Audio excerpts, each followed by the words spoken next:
Bonjour, alors aujourd'hui un petit tuto pour s'affranchir du vidage du réservoir d'eau du sèche-linge après chaque utilisation.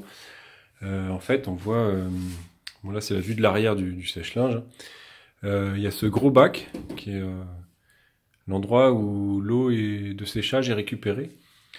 Donc pourquoi le mettre dans ce bac et le vider à chaque fois alors que en fait la pompe pourrait très bien nous l'évacuer directement dans une évacuation comme un lave-linge. Donc pour ça, j'ai démonté donc le capot du dessus. Hein. Voilà, donc le capot du dessus, c'est pas compliqué, il y a des petites vis, je crois que c'était à l'arrière. Ici, ici, ici. Même pas, non, c'était deux vis Cruci, donc plutôt simple. Après, il faut aussi démonter le capot latéral. Donc là, c'est un peu plus compliqué. Il y a plus de vis. Donc là, vous avez 5 vis ici. 1, 2, 3.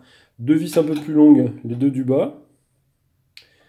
Ensuite, il y a une vis au-dessus qui sera ici. Ici. Et une vis en dessous que vous verrez par ici. Voilà. Il faudra décaler un petit peu la machine pour accéder à la vis du dessous. Voilà. Ensuite, qu'est-ce qu'on peut dire d'autre? Ah oui, ce sera plus simple d'accéder à la trappe où il y a la pompe. Donc là, il y a une vis ici. Vous l'enlèverez pour appuyer sur les deux petits ergots plastiques pour basculer ça. Voilà. Donc là, c'est le travail est terminé, mais je vais vous montrer comment ça j'ai pu faire. Donc en fait, ce tuyau là, il part tout droit vers le haut.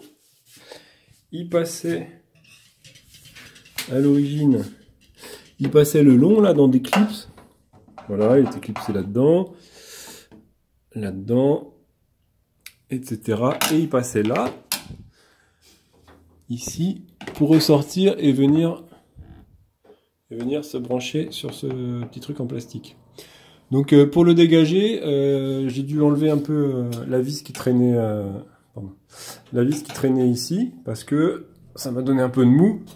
Pour pouvoir quand je l'ai sorti, au début il était comme ça, il n'aurait pas bien sorti, donc il fallait que je le mette un peu plus droit pour qu'il puisse passer dans le trou et descendre.